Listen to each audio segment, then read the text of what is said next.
See, here we are making friends, having conversations, talking about movies.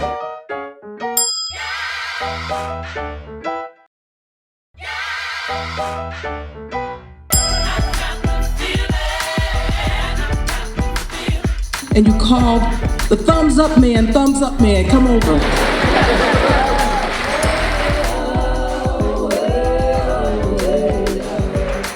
It's a very special film. It's very, very well done. Oh my gosh, this is the best festival ever. Playing in New York, Cleveland, Chicago, it's moving around the country, a market at a time. Look for it.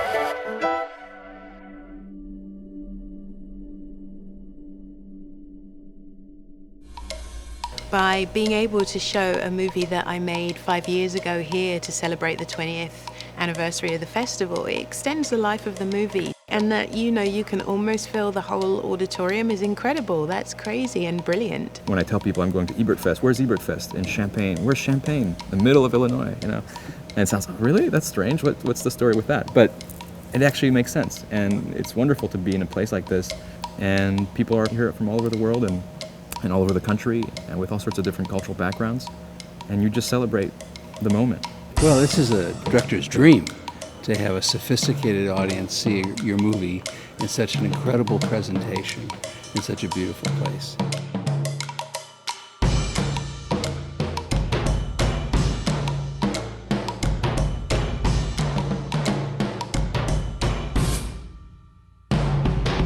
There's something really unique. The community, the size of the audience, and it's been great. There can never be enough events where people who love something get to love that thing. And to be around other folks that actually want to unleash the power of cinema is really exciting. It's awesome. It's such a great feeling, warmth here, and you can really feel Roger's spirit. Roger brought art house cinema to the masses, and that's why this festival feels so right for him. This was just pure celebration. So I'm always enthusiastic when people find culture in movies and they like them so much, and a full theater, and a theater like this one, which is beautiful, absolutely beautiful. But the best thing I think is the audience. They watch movies, then you could tell just by the body language they are enjoying themselves. This audience was just a treat. They were smart, they got everything, they had great laughs. You can't get better. One of the things we did is increase the number of women directors that we showed at the festival. So out of the 12 films, 6 were directed by women. That's, is the first for us.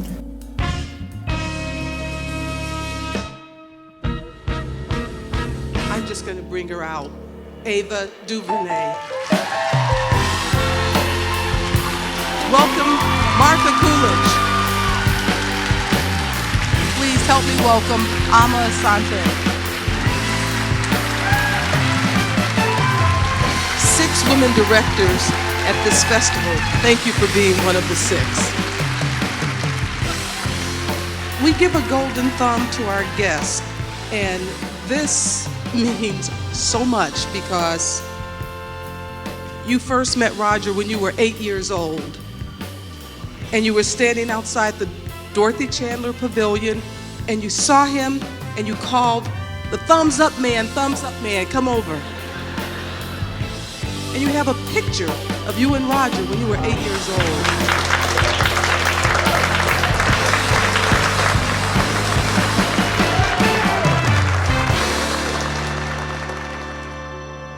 Gosh, Roger was really, I feel, a catalyst for maybe becoming known as a filmmaker.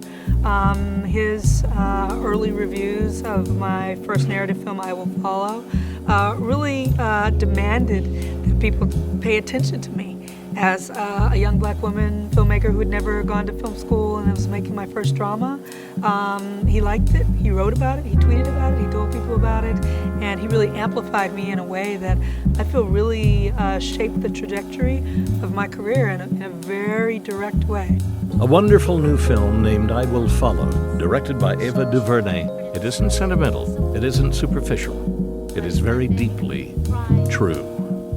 I knew that for our 20th anniversary, one of the people Roger would want here is Gregory Nava. Will you help me welcome him? There's one critic who will come and see your movie. This was 1976, and he goes, and he's very popular in town, you know. And I said, oh, really? His name is Roger Ebert. I go in to the theater, and the people are coming out of the aisle. And this guy, he kind of a softic, overweight guy with glasses, comes running up the aisle to me, and he sticks his hand out to me, and he goes, hello, my name is Roger Ebert, and I loved your movie. And he was a fantastic supporter. He was the kind of man that would go out into the bushes. He changed the way a film critic was. I used to watch Roger on the show.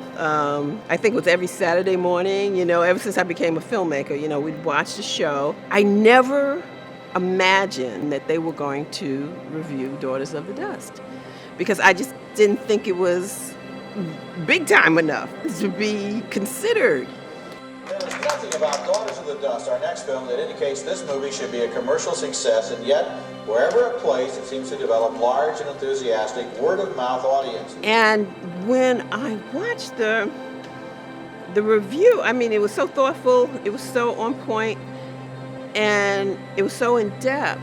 So he was more like a professor, a cultural critic, than a film reviewer. He was more.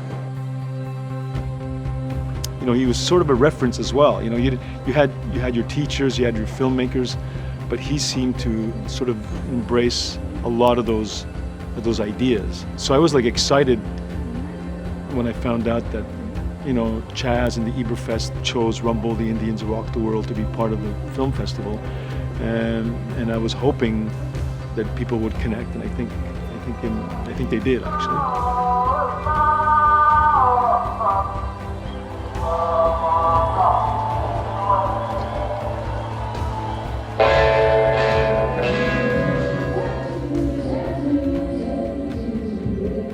Well, I mean, it's able to tell a story at the root level so people can understand something that they never thought of before.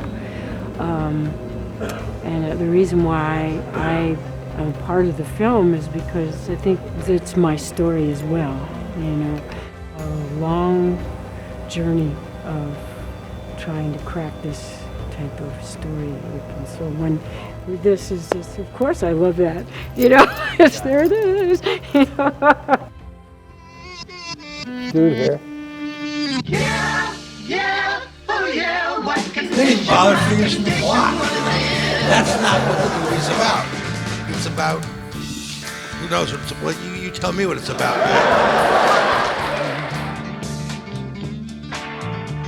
I found my mind in a brown paper bag, but then I tripped on a cloud and fell 8 miles high. I tore my mind on a jagged sky. And it is a wonderful life. And, you know, if we make it such. So, if the dude abides in Champagne. Oh yeah, what condition my condition was in. Let's get this party started.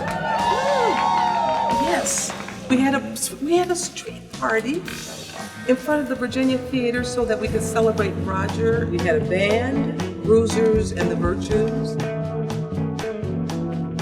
This is the best environment to see a movie. Everyone is really here to enjoy the real cinema experience. We're all having the same movie experience too, which I think is awesome. I love that about it, that we're all seeing the same film at the same time. That you get to have other people see a window into other people's experiences. You know, I love that. We get to share this experience together, and like a lot of people say, everybody gets something a little bit different from it, and so afterwards we come out here and we have a nice conversation. That's what I appreciate.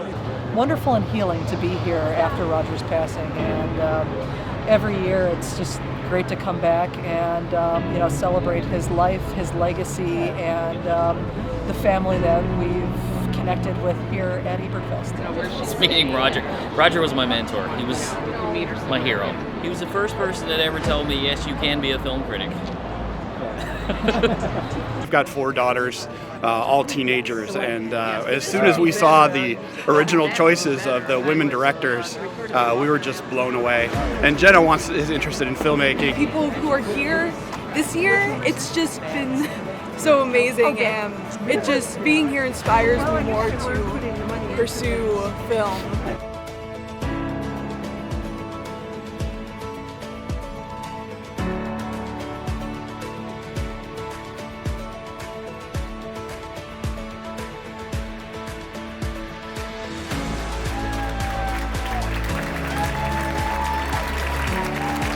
It's been a real privilege and real pleasure to do this festival and to work with Chaz and to work with Roger.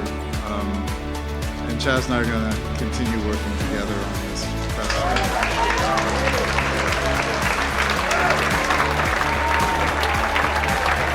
Overall, just want to say I was very happy with the festival. I think that this 20th anniversary, we couldn't have asked for anything better. Something I've heard of, man. And I'm talking about the dude here. We've become slaves to our audience's demands. Yeah. We'll be here forever.